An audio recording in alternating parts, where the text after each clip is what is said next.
सरस्वती नदी का नाम तो सभी ने सुना ही होगा, लेकिन उसे किसी ने देखा तक नहीं। माना जाता है कि प्रयाग में गंगा, यमुना और सरस्वती का मिलन होता है, इसलिए उसे त्रिवेणी संगम कहते हैं। लेकिन यह शोध का विषय है कि क्या सचमुच सरस्वती कभी प्रयाग पहुंचकर गंगा या यमुना से मिली।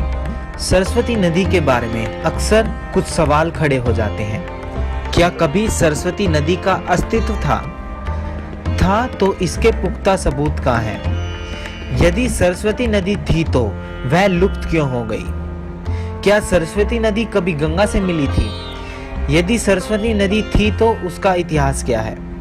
पवित्र नदी गंगा, जमुना, सरस्वती के बारे में आपने सुना जरूर होगा, मगर देखा केवल गंगा जमुना को ही है।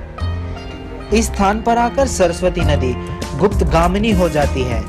ये जगह उत्तराखंड में बद्रीनाथ के भी आगे भीमपुर के माणा गांव के पास है।